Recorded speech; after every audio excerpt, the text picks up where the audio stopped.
Well, we have 2 missions really. We educate and we assist.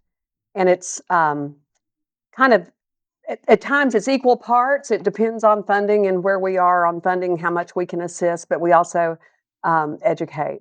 And knowledge is such a powerful thing if you do something with it. And so we want people to understand that it's great to know. It's great for us to help them in the ways that we do with genetic testing, with funding patients maybe who aren't meeting criteria, different things that we can assist. But if they don't do anything with that information, what good is it? In my own life, it was life saving for me having genetic testing. So my faulty gene was kind of my pay it forward in life. So already really powerful that I heard a while ago that um, information like knowledge is power, um, but it's not powerful until you apply the information, right? And especially as it comes to accessing these genetic insights for prevention, screening, or even treatment or clinical trial implications.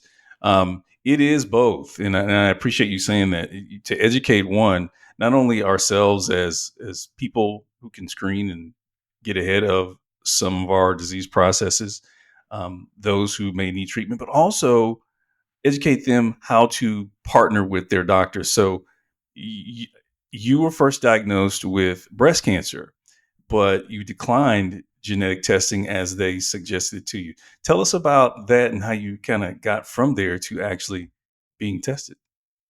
Was when I was diagnosed with breast cancer, it was the year 2000. So they'd only been testing for the BRCA gene mutations for about 4 years at that point. So it was not a subject that was talked about.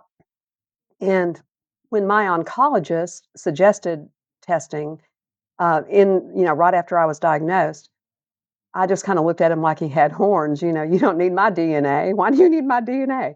And I didn't really understand uh, that my family looked like a poster family for some type of a mutation. So, um, I was in a wonderful care facility for my cancer treatment, but it was in a community hospital setting. There was no genetic counselor, Mm. and the doctor, my med onc, only had so much time to talk to me about that, and that wasn't. He just knew he needed to push it with me, but didn't know how to convince me, and so every year for 9 years, 9 years after my breast cancer diagnosis, every year when I would go for a checkup, he would ask again if I'd thought any more about genetic testing, and Wow.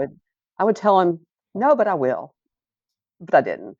Um, and you might wonder why I mean, I was stage 2B breast cancer, so I was not a long-term treatment patient after a year or so. I was, through with my treatment, but I did continue to see him because my mother was also his patient, and she was legally blind.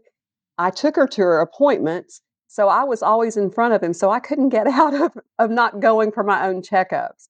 So I did continue with those checkups, thankfully, and interesting story, in year 9, a rep from the testing lab that was providing all the testing then at that point, Myriad, got an audience in front of my provider, Dr. Frank Ward, and he said, he shared a study. It was called the Metcalf study, and it was a study of 491 women with a known BRCA mutation. And it was looking at that had had breast cancer. Okay, so that's the two things: known BRCA mutation and had breast cancer. And they also early stage up to a 2B, which is where I was. And they were looking at what was the likelihood these women would go on to get ovarian cancer. For a BRCA2 mutation, it was one in a 20-year period. In a BRCA2 mutation, it was one in seven. BRCA1, it was one in three. So when my oncologist learned that information, he was like, this family looks like a BRCA mutation. My sister had been the first to be diagnosed with breast cancer, and she was 32. Um, our mother had had 3 different primary cancers, including a DCIS. Mhm. Her father had died of a very aggressive prostate cancer that was diagnosed when he was 59. his mother had died of pancreatic cancer. So, I mean, we were checking all the boxes for a Yeah. BRCA mutation. Wow. So Yeah, first of all, and that, good on him for being sharp enough and aware enough absolutely. to just kind of hold this and just continue to offer.